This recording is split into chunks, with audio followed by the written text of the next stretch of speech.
जय श्री राम। बोलिए गौरी शंकर भगवान की जय। परम सम्मानी देवियों और सज्जनों, शिव पुराण की कथा में आपका बहुत बहुत स्वागत है।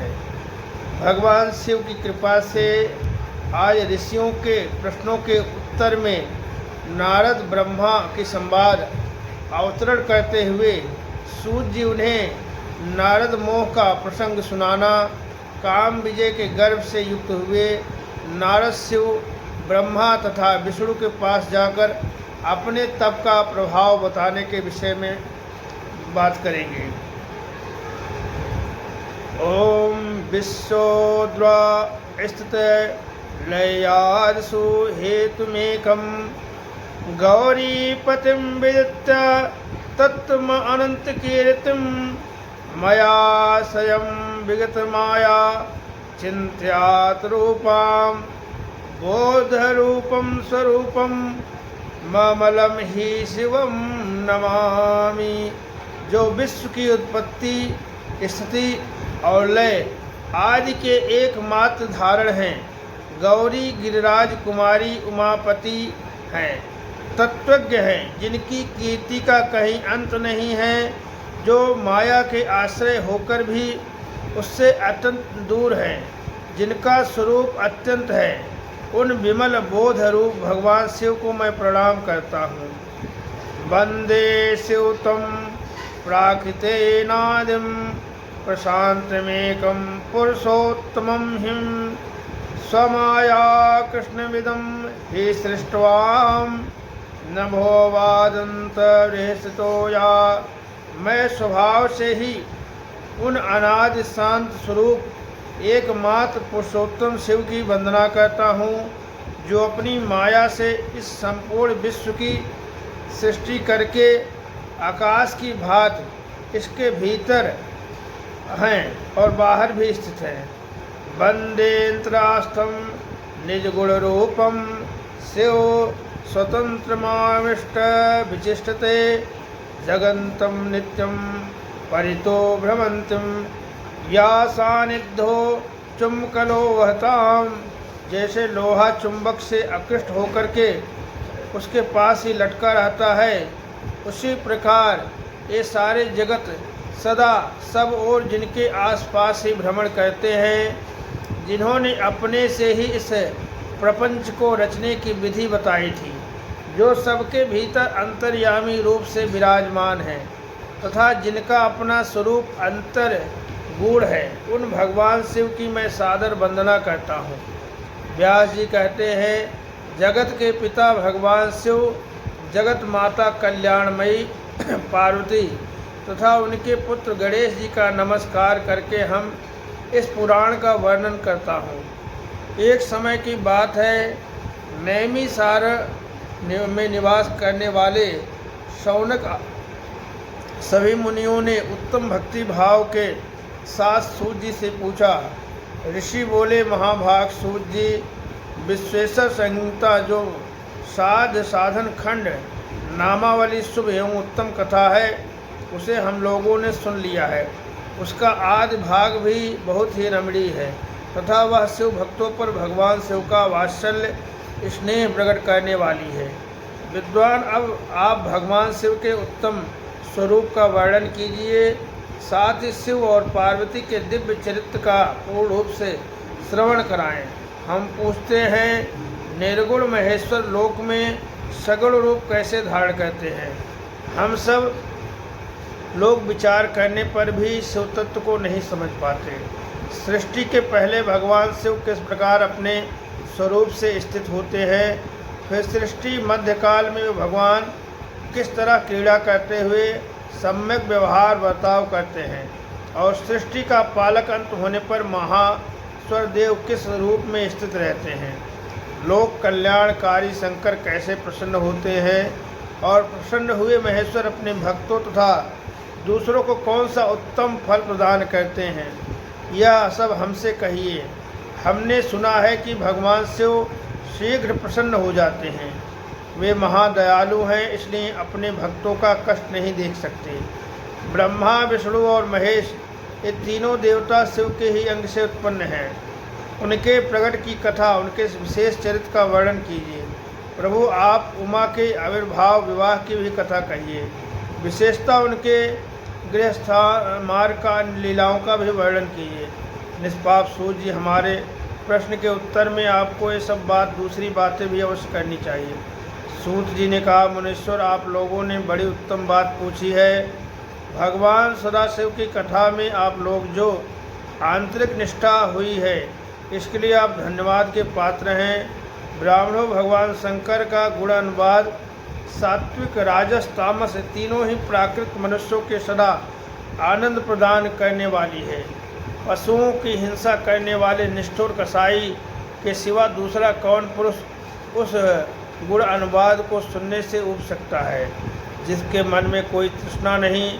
ऐसे महात्मा पुरुष भगवान शिव के उन गुणों का गान करते हैं, क्योंकि वह गुण वाली संसार रूपी रोग की दवा है। मन तथा कानों को प्रिय लगने वाली और संपूर्ण मनोरथ को देने वाली है। ब्राह्मणों, आप लोग प्रश्नों के अनुसार यथा बुद्धि प्रयत्नपूर्वक शिवलीला का वर्णन करता हूँ, आप आदर पूर्वक सुने। जैसे आप लोग पूछ रहे हैं, उसी प्रकार देवर्षि नारद जी शिव रूपी भगवान विष्णु से प्रेरित होकर अपने पिता से पूछा था। आपने पुत्र नारद का प्रश्न सुनकर शिवभक्त ब्रह्मा जी का चित्त प्रसन्न हो गया। उन मुनि शिरोमणि को हर्ष प्रदान करते हुए प्रेम पूर्वक भगवान शिव के यश का गान करने लगे।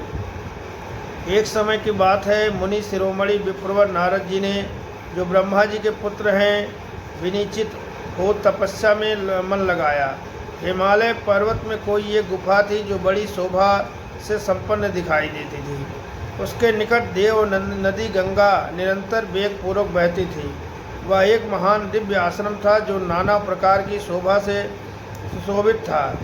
दिव्यदर्शी नारद जी तपस्या करने के लिए उसी आश्रम में गए। उस गुफा को देखकर मुनीश्वर नारद जी बड़े प्रसन्न हुए और सुदीर्घ काल तक वह तपस्या करते रहे। उनका अंतकरण शुद्ध था। वे दृढ़तापूर्वक आसन बांधकर मौन और पूर्वक समाधि में स्थित हो गए। ब्राह्मणों, उन्होंने वह समाधि लगाई जिसमें ब्रह्मा का साक्षात करने वाले अहम ब्रह्मासी, मैं ब्रह्मा हूँ, यह विज्ञान प्रकट होता है। मुनिवर नारद जी जब इस प्रकार तपस्या करने लगे, उस समय समाचार पाकर देवराज इंद्र काँप उठे। वे मानसिक संताप से विहल हो गए। ये नारद मुनि मेरा राज लेना चाहते हैं। मन ही मन ऐसा सोचकर इंद्र ने उनकी तपस्या में विघ्न डालने के लिए प्रयत्न करने की इच्छा की। उस समय देवराज अपने मन में कामदेव स्मरण किया। स्मरण करते ही कामदेव आ गए। महेंद्र ने उन्हें नारद जी की तपस्या में विघ्न डालने का आदेश दिया। यह आज्ञा पाकर कामदेव वसंत को साथ लेकर बड़े गर्व से उस स्थान पर गए, अपना उपाय करने लगे। उन्होंने वह शीघ्र ही अपनी सारी कलाएं रच डाली। वसंत भी मदमस्त होकर अपना प्रभाव अनेक प्रकार से प्रकट किया। मुनवरों, कामदेव और वसंत के अथक प्रयत्न करने पर भी नारद मुनि चित्त से विकार नहीं उत्पन्न हुआ। महादेव जी के अनुग्रह से उन दोनों का गर्व चूर हो गया। शौनक दी आदि महर्षियों ने ऐसा होने पर जो कारण था उसे आदरपूर्वक सुनो। महादेव जी की कृपा से ही नारद मुनि कामदेव को कोई प्रभाव नहीं पड़ा। पहले उसी आश्रम में काम शत्रु भगवान शिव ने वहाँ पे तपस्या की थी। वहीं उन्होंने मुनियों का तपस्या का नाश करने वाले कामदेव को शीघ्र ही भस्म कर डाला था। उस समय रति ने कामदेव को पुनः जीवित करने के लिए देवताओं से प्रार्थना की। तब देवताओं ने समस्त लोगों को कल्याण करने वाले भगवान शंकर से याचना की। उनके याचना करने पर वे बोले, देवताओं कुछ समय व्यतीत होने के बाद कामदेव जीवित तो हो जाएंगे, परंतु यहाँ उनकी कोई उपाय नहीं चल सकेगा। अमरगढ़ यहाँ खड़े होकर लोग चारों ओर जितनी दूर तक की भूमि नेत्र से देख पाते हैं, वहाँ तक कामदेव बाणों का प्रभाव नहीं चल सकेगा। इसमें संशय नहीं। भगवान शंकर की इस उक्ति के अनुसार उस समय वहाँ नारद जी के प्रति कामदेव की निजी प्रभाव मिथ्या सिद्ध हुआ।